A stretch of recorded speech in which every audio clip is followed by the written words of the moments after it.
Basically, I'm going to introduce now to two people, two very funny guys who met because of a love of Twitter.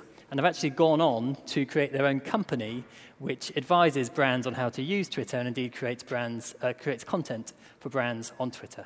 So please give a massive welcome to David Schneider and David Levin from That Lot.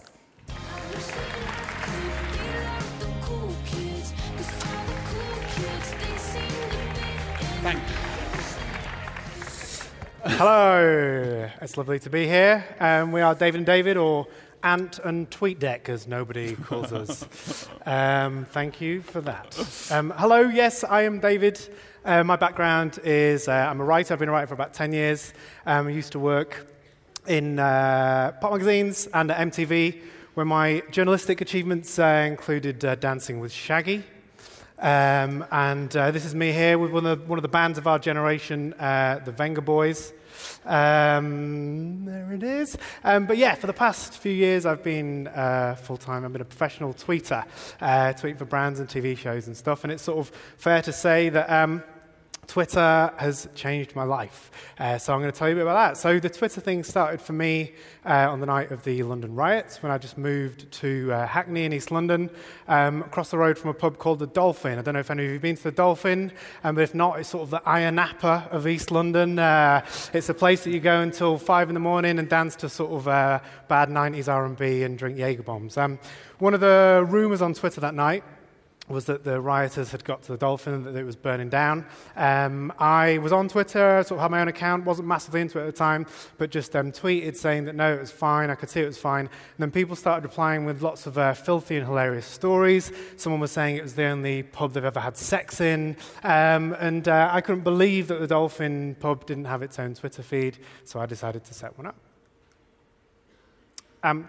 Wasn't something that I had planned to live on beyond the next day. It was just a bit of a joke. But by the following morning, it had over 1,000 followers, and people seemed to be enjoying sort of tweeting it and speaking to it. So I decided to use it as a way to learn how to do Twitter and how to get into Twitter.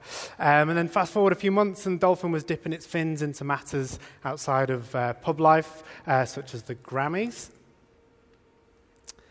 And also the Olympics, when, much to my amazement and amusement, this tweet about the athlete Katrina Johnson-Thompson went on to be one of the top tweets of Super Saturday alongside Team GB and Gary Lineker. Since then, it's sort of the Dolphin has had quite a few nice things said about it. It was named one of Time Out's favourite London tweeters and a few other things. And I guess it's something that has had a big impact on the pub, who reckon they get sort of about a dozen people coming in each week buying Jaeger bombs because they've been following the tweets. And it's something that has had an impact on my career, because on the back of some of the Dolphins' achievements, I started getting asked to tweet for other people, such as PG Tips. You're very kind. And Guardian Soulmates.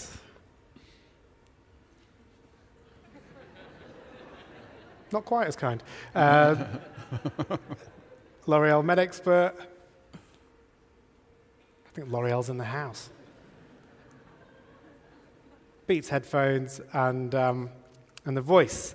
When I took over The Voice's Twitter, hired by a company called Telegraph Hill in the first series, a lot of other BBC shows and TV shows in general had very boring Twitter accounts, just posting to links on iPlayer. They all sounded the same, but by putting a bit of love and care and attention into the tone of voice and trying out sort of a few things that I'd learned from doing the Dolphin pub account, we managed to break BBC records for followers and engagement for a first series. And it's something that has it's gone on to be a really big account, which I love running, that we love doing, and it's also been responsible for a few career highlights, including this one recently when Boy George pronounced that it's clearly a queen running the Twitter account for The Voice. So pleased to say, here she is.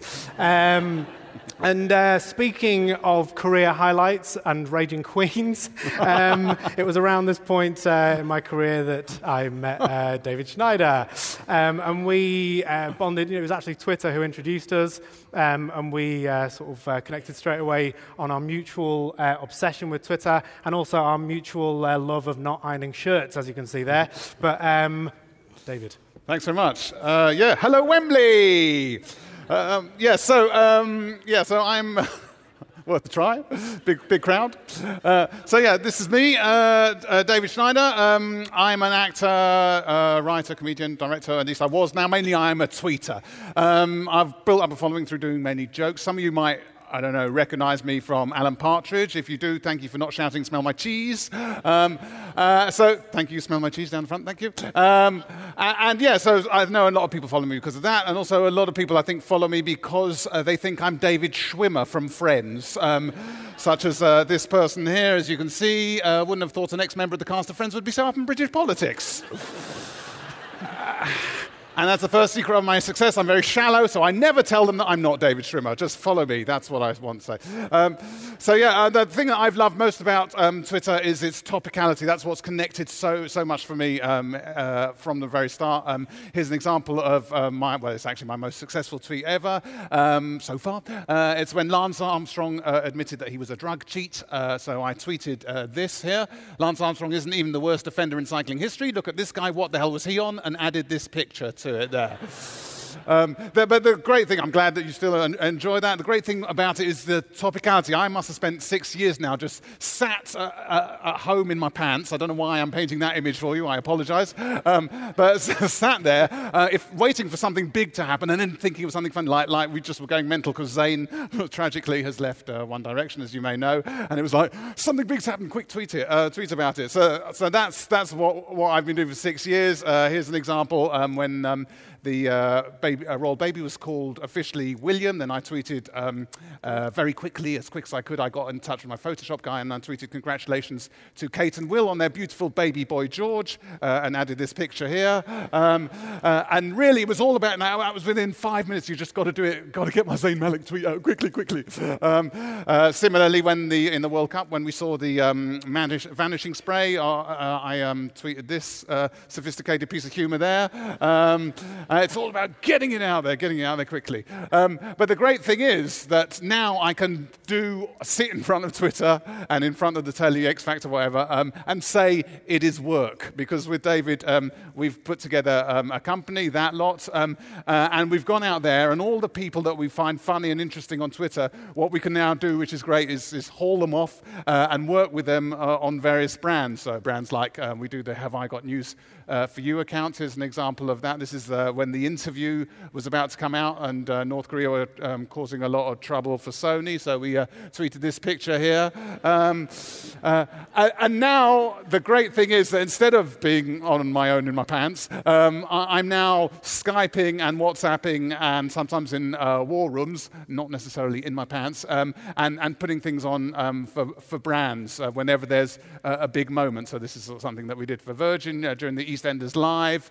Grabbed this, this was the very last dum dum dum moment, grabbed it, put a caption with it, and it did really well. And Adam Woodyard, Ian Beale himself, tweeted it, and that's my career highlight. Never mind monkey tennis, I got a retweet from Ian Beale. So that's another big moment, of course, recently was the Madonna falling over moment. And I love those moments on Twitter where something huge happens, like we saw earlier, everyone's watching, and then there's a sort of 2 or 3 seconds where everyone's going, oh my God, I've got to do a joke. They're maybe not doing that strange movement I just did. So I've got to do a joke, and it's a bit like before an earthquake when the birds all go very quiet, and then suddenly out it comes. We were doing quite a few accounts for the Brits. Luckily, we have pun meister here, Dave Levin, and he was doing here's a few of his. Madonna will be following this song with I Get Knocked Down, but I Get Up Again. From the Dolphin, there was Sorry Madonna's been hoofing Jaeger bombs in the Dolphin since 3 p.m. And then The Voice, Madonna should have sung Let's Get Ready to Tumble. And this guy's a machine, a pun machine. And the thing is that what's great is that this is not necessarily, I'm sure David will agree, our finest work, but it was all about getting it out there quickly. Hands over to the other David. I noticed there they changed the retweet number to 1. It was actually 1 million. Yes, what am I talking to you about? So yeah, as well as being quick, it's also originality. So we're all constantly, because we genuinely love Twitter, we're always thinking of ways that you can get more out of 140 characters and things that you can do creatively with Twitter. This is one of our team, Katya, who does these ASCII art drawings that some of you may have seen. This is one we did for Virgin Media in the Commonwealth Games. That's Usain Bolt. Another one of these sort of formats and things that we found success with is quizzes. I've talked about these before, so I won't bang on about them, but they have done well for us. And actually, the dolphin quiz is the first time that I got the dolphin trending, which, considering what the dolphin is, a seedy little pub in East London, was very exciting to me. But yeah, one of our team... Thank you. We're, as a team, we're sort of constantly looking for things that we can do creatively. Amanda at Pandemonium is brilliant at this. And recently she tweeted this picture of her hand, and we're thinking, how the hell did she get 30,000 retweets? And it's only because we realized when she followed it up with this next picture of her hand that actually by having them both together, it looked like it was gripping hold of your timeline. That's cool, isn't it? So because that was so good, we sort of were inspired by it and wanted to try and do something similar for one of our accounts. So after a few failed wonky attempts, we did this from The Voice, where we tweeted the top half of the 4 coaches here, and then tweeted the bottom half, but with their legs in different order, so that when you got it in the same, in your one after the other, you had this here with Will with his lovely lady legs. Yes. Thank you. And one of the things that we really enjoy about Twitter is looking for different types of creativity, ways of using the platform differently with Twitter events, as we call them. So just a couple of examples that I've really enjoyed. When we were doing the Commonwealth Games, Virgin were very up for doing all sorts of stuff. And so I had the idea to do the 100 meters final as a live tweet, which is obviously a terrible idea because it only lasts 9.9 seconds. Adam Jamili was going for England. I can share it with you now. So we're on our marks. Here's the live tweet. God start from Burr, Jiminy Jamilo, and you get that. So that was it. The magic was there again, wasn't it? And then, so I really enjoyed that. But I loved also another thing we did, which was the other extreme, was a 10-hour live tweet of War and Peace for Radio 4. A bit nerdy, a bit bookish. I love War and Peace, and it was an excuse just to tweet, to do infographics, we did some jokes as well, I have to admit, but just to really, and plot summaries, what have you, for War and Peace, which then trended for, I think it trended for the whole of New Year's Day, which was very exciting. Over to you. Thank you. Rufus the Hawk, yes. That was not what I was expecting. One project we did that we were really excited about was Rufus the Hawk, which we did for Stella. Some of you may have seen Rufus. He's a real hawk that now guards centre court at Wimbledon against pigeons. And Stella wanted to sort of bring him to life, so they decided to get us to tweet as Rufus during some of the games, which put a slightly different spin on things. It was great because it was sort of a brand being a bit brave and trying something different with a character account, and it was just good because it got us. We were allowed, to try out some of the things some of the examples we showed you of doing creative things on Twitter. So we were doing things like this, asking if we wanted to land on top of the players' heads during some of the games.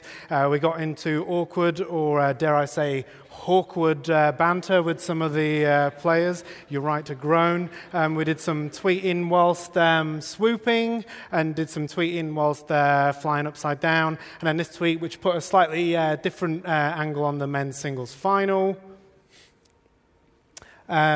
It worked well for Stella, and we were happy about it because people were tweeting that the account made them want to go out and buy Stella, which was great, and a lot of big accounts tweeted about it, like Stephen Fry. Back to you. Yeah, Twitter asked us at the end of the evening whether we can just talk a bit about what we think is exciting in the future. And for me, a big thing for Twitter is video and the capability of video. Again, with the Commonwealth Games, I want to show you an example of a video that I did before the capabilities that exist now to turn things around really quickly. So we went from about 45, 50 minutes from seeing this in the women's marathon to actually getting the video to go out. Let's see if we can get this to work. Is this going to work? There's a bit of a gap now between them and the chasing pack, so this is where it really counts. I think we're looking at the winner here. It'll be one of these two. Oh no, it might be that boy on the pavement. He's up putting. Oh no, he's gone. That's what I call tubular bowls. Shuttlecock.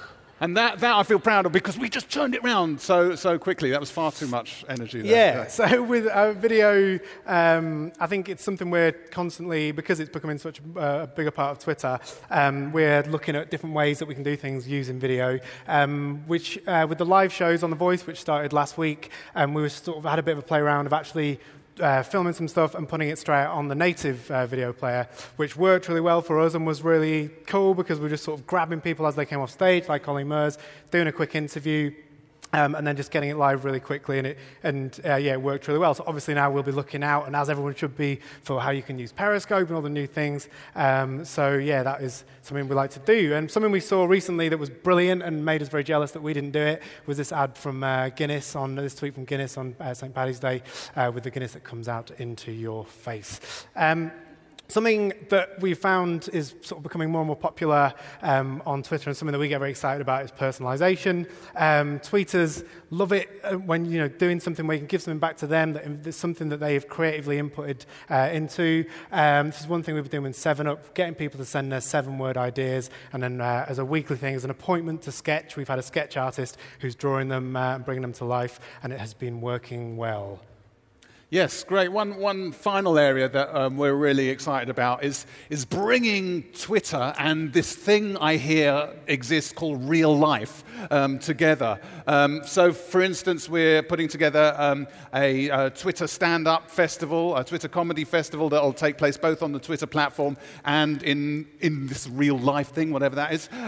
So that the final day is 5 days, and then the final day will be a live streamed stand-up that you'll see on Twitter. So if, we're almost there with that. So if you're interested in that, come and speak to us about that afterwards.